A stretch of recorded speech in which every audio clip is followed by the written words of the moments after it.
There's a gap between what moves inside you and what you allow to reach the surface. You have become very good at managing that gap. Not through effort anymore, through habit. Someone asks you, "How are you?" And you say, "I'm fine." Something moves inside you and stays there, the way it usually does. That is containment. And this season is about understanding how it develops, what it quietly costs, and what becomes possible when the nervous system no longer needs to hold quite so much. Welcome back to the Psychologist for Escorts podcast. I'm Eva Valora, and if you do this work or have done it, this is a space built specifically for you, for what you carry, for what you navigate, and for what you deserve to understand about yourself. This is season 2. In season 1, we followed one process.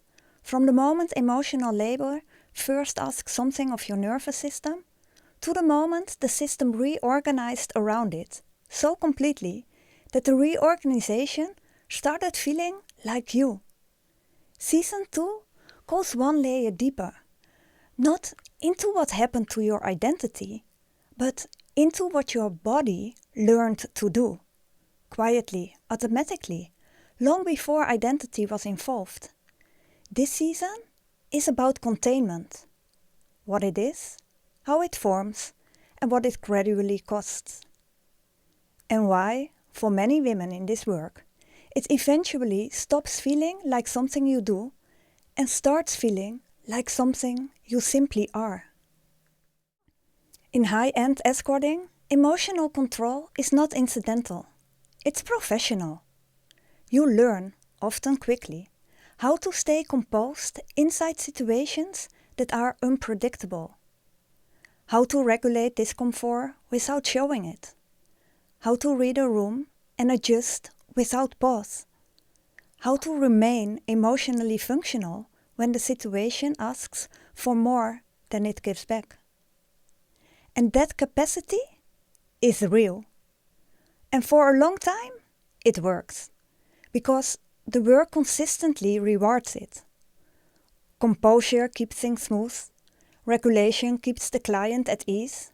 Containment keeps you functioning inside intimacy that is, at its core, a performance of presence. So the nervous system begins learning something specific. Internal control creates stability. And that lesson feels useful. At first it may even feel empowering. You become calmer, more composed, harder to destabilize. You develop what looks, from the outside, like extraordinary emotional maturity. People comment on it. Clients trust you immediately. Friends describe you as the steady one, the one who doesn't panic, the one who handles things. And that recognition reinforces the system.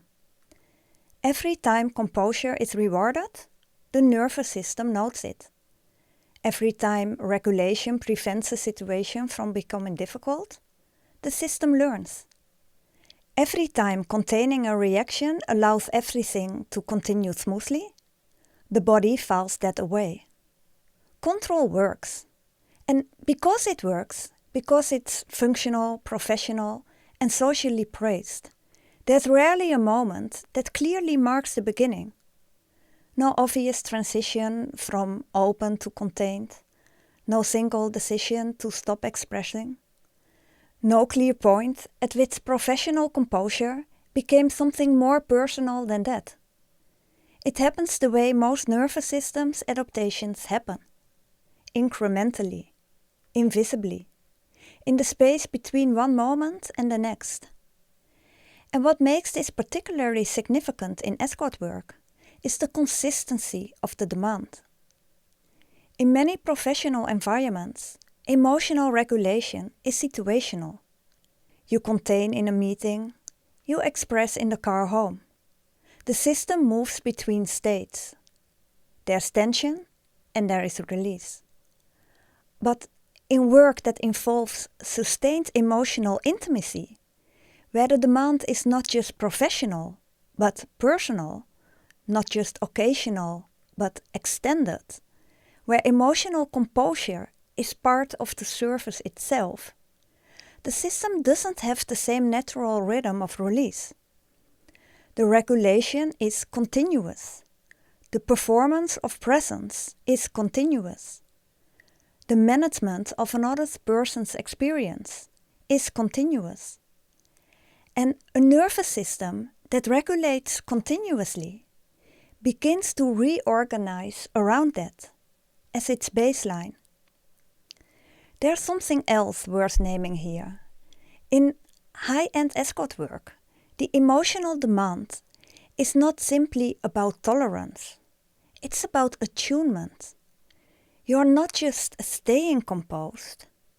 You are actively tracking another person's experience, anticipating their needs, adjusting in real time to their mood, their energy, what they need the room to feel like. That is a sophisticated, continuous internal process. And while it's directed outward, toward the client, toward the interaction, it's happening inside you. What you give in that direction is no longer available for you.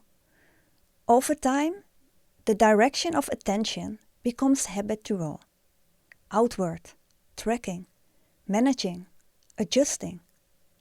And inward, where your own experience lives, becomes quieter. Not because nothing is happening there, because the system has learned to hold it. Gradually, without announcement, you are managing what you show. Now you are managing what you feel. Containment is not suppression in the way people usually imagine. It's not pushing emotions down through force. It's not a dramatic act of internal resistance. It's not dissociation, not yet. It's something quieter and more precise. Containment is what happens when the body learns to hold emotional experience internally long enough to maintain stability. A reaction begins and the system catches it, not through decision, through practice, over hundreds of moments, in rooms where composure was part of what you were there to provide. Your body learned a very specific response. Don't fully react. Don't fully express. Don't fully discharge what is moving inside you. Because maintaining regulation is worth more than emotional spontaneity. And so the nervous system began organizing around that principle. Not through rigidity, through something more elegant than that. Refined control. Professional control. The kind that looks like groundedness from the outside. The kind that other women in ordinary environments will spend years trying to develop. But internally, over time, that same elegant control begins creating something it was never intended to create. Distance. Not from people necessarily, not yet. Distance from immediate emotional experience. The gap between what moves inside you and what reaches the surface doesn't stay the same width forever. It slowly widens. Not because something broke, because the system became more efficient at managing it. And what the system practices consistently, it eventually automates. There's a particular moment in this process worth understanding. It's the moment containment stops requiring effort. In the beginning, staying composed takes something.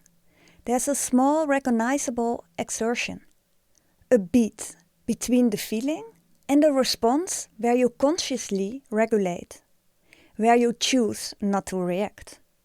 That beat is important. Because as long as it exists, you know what you're doing. But as the repetitions accumulate, that beat disappears. Not because you have mastered regulation in the expansive sense, but because the system has internalized it. The reaction no longer makes it to the point where a choice is possible. It's got earlier, before decision, before awareness, at the level of the body. And this is the shift that matters most for understanding season 2 of this podcast. Because once containment becomes automatic, once it operates below the level of conscious choice, it's no longer possible to simply decide to stop. You cannot choose to open what the system is already holding closed. Not through willpower, not through insight alone, not through simply deciding to be more vulnerable, more expressive, more present. Because the containment is no longer a behavior. It has become a physiological organization. And that distinction between behavior and organization is what this entire season is built around. Behaviors can be changed through decision. Physiological organizations change through conditions, through repetitions, through the body repeatedly experiencing something different, something safe enough to allow a different response. That's a slower process, a less dramatic one, but it's the real one. I remember the first time I noticed it clearly. I was sitting with a friend. She was upset, genuinely, visibly upset. And I could feel myself tracking her, calibrating my response, choosing the right tone, measuring how much of myself to bring into the room. And somewhere underneath that, something in me was also moving. Something that recognized what she was feeling. Something that might, in different conditions, have moved towards her more fully, more honestly. But it stayed inside, the way it had learned to. And I remember noticing, not with alarm, just with a kind of quiet clarity, that I wasn't sure when this had become automatic. I knew it had started professionally, and I knew it had stayed. What I didn't yet understand was how far it had traveled. Into rooms where no one had asked me for anything. Into friendships where nothing was at stake. Into moments that were supposed to be just mine. You may recognize this in yourself, not in the dramatic moments, in the small ones.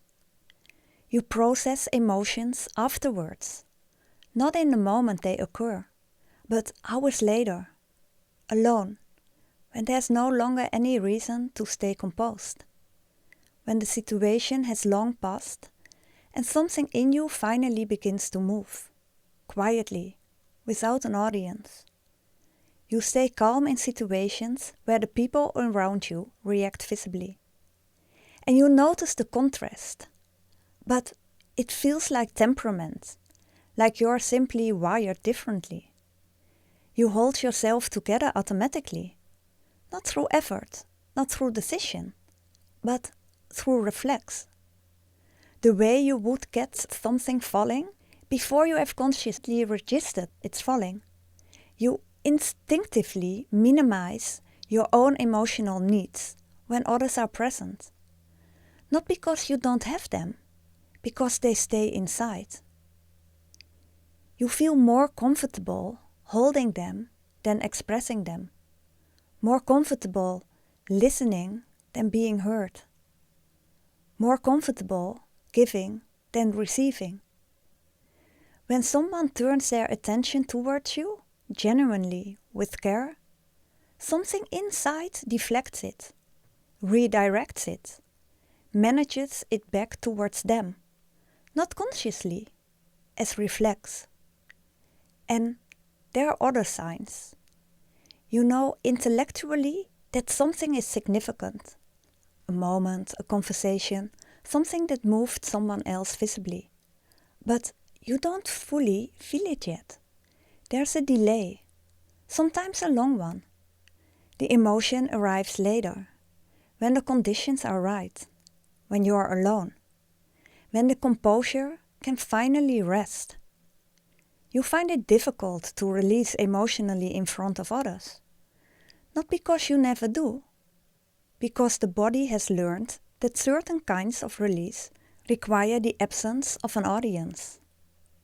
Touch can feel unfamiliar outside of context where it has a function. Not unpleasant necessarily, but slightly strange. Like the body isn't quite sure what to do with contact that doesn't have a role to play. And people experience you as extraordinary for all of it. Stable, emotionally intelligent, grounded, hard to shake.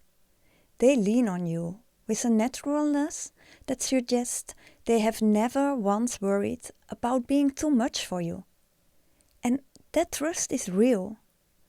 But what they don't see is what it costs to always be the one who holds. Because containment is not free. The body maintains it continuously, even when you are not working, even when no one is asking anything from you, even in the moments that were supposed to belong entirely to you. The monitoring stays active, the gap stays managed, because the nervous system, organized now around internal control, doesn't simply switch off when the professional context disappears.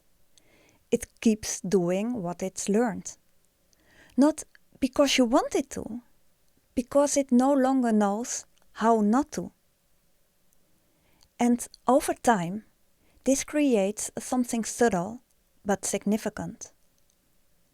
Relaxation starts to feel slightly unfamiliar. Not impossible, but strange. Like a posture the body hasn't settled into for a long time. You find moments of rest, but there is often something underneath them that doesn't fully settle. A low, continuous hum of organization. A readiness that never fully releases.